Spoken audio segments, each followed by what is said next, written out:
এদিকে রাজধানীর ever care হাসপাতালে চিকিৎসাধীন বিএনপি চেয়ারপারসন খালেদা জিয়ার শারীরিক অবস্থা এখনো অপরিবর্তিত। উন্নত চিকিৎসার জন্য লন্ডনে নেওয়ার কথা থাকলেও তা আপাতত স্থগিত রাখা হয়েছে। সেখানে আছেন আমাদের সহকর্মী সবুজ মাহমুদ, সরাসরি যুক্ত হচ্ছে তার সাথে।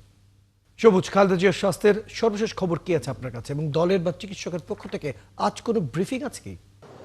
রয়েল, আজ কিন্তু 18তম দিন বেগম খালেদা জিয়া রাজধানীর এভার কেয়ার হসপিটালে চিকিৎসা নিচ্ছেন এবং এখানেই তিনি আছেন, অন্য কোথাও এখন পর্যন্ত নেওয়া হয়নি। লন্ডনে নিয়ে যাওয়ার কথা যেটা বলা হচ্ছিল সেটি কিন্তু পিছিয়েছে, কারণ ওনার যে শারীরিক অবস্থা সেটি অনুকূলে না থাকার কারণে ওনার মেডিকেল বোর্ড ওনাকে বিদেশে নিয়ে যাওয়ার বিষয়ে এখনও কোনো সিগন্যাল দেয়নি বলে তারা এখনো যেতে পারছেন। এবং মেডিকেল বোর্ড আমাদেরকে এর আগে সংবাদ সম্মেলন করে জানিয়েছিল যে বেগম জিয়ার শারীরিক অবস্থার যখনই উন্নত হবে এবং সেটি যদি অনুকূলে মনে হয় তখনই মেডিকেল বোর্ড অনুমতি দিলে তার বিদেশে যাওয়ার জন্য, লন্ডনে নিয়ে যাওয়ার জন্য তারা প্রস্তুত আছে। তাদের যে এয়ার অ্যাম্বুলেন্স সেটিও প্রস্তুত আছে এবং যত ধরনের আনুষ্ঠানিকতা আছে সেগুলো প্রস্তুত আছে। কিন্তু এই মুহূর্তে যেহেতু তার শারীরিক অবস্থা অনুকূলে নেই, সেহেতু এই মুহূর্তে তার বিদেশ যাওয়া হচ্ছে না।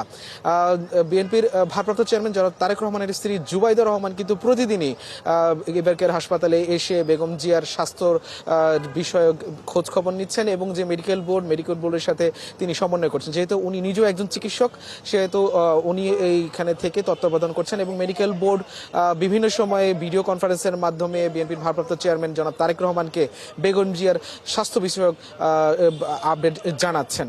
তবে আজকে এভার কেয়ার হসপিটালের সামনে এখনো কিন্তু সংবাদকর্মী সহ বিভিন্ন নেতাকর্মীদের ভিড় রয়েছে। তারা এসে বেগম জিয়ার স্বাস্থ্যের খবরটা খুব কাছ থেকে জানতে চাচ্ছেন, কারণ তাদের নেত্রী কবে সুস্থ হবেন, কখন কি, এই বিষয়গুলো নিয়ে তাদের খুব আগ্রহ রয়েছে। কিন্তু তারা এবং উদ্বিগ্ন আছেন যে নেত্রীর স্বাস্থ্য আসলে কবে সুস্থ হয়ে দেশের তিনি রাজনীতিতে আবার ফিরে আসবেন। তারা দোয়া করছেন, কেউ বিভিন্ন ধরনের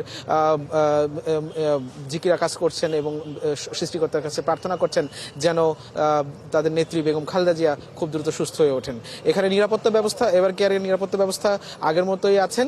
এখানে বিজিবি, পুলিশ সহ বিভিন্ন আইনশৃঙ্খলা বাহিনী এবং গোয়েন্দা সংস্থা সহ যেখানে কাজ করছে। বেগম জিয়ার নিরাপত্তা আপনি নিশ্চয়ই জানেন, ইতিমধ্যে বেগম জিয়া অতি গুরুত্বপূর্ণ ব্যক্তি হিসেবে ঘোষিত হয়েছে। তো এই হচ্ছে এভার কেয়ার থেকে সবশেষ আপডেট। রয়্যাল, এর পরবর্তীতে আরো কিছু আমি জানলে আপনাকে জানাবো। ধন্যবাদ সবুজ মাহমুদ, আপনি খবর রাখতে থাকুন। দর্শক, এভার কেয়ারের সামনে থেকে বিএনপি চেয়ারপারসন বেগম খালেদা জিয়ার শারীরিক অবস্থার সর্বশেষ তথ্য জানাচ্ছেন সহকর্মী সবুজ মাহমুদ।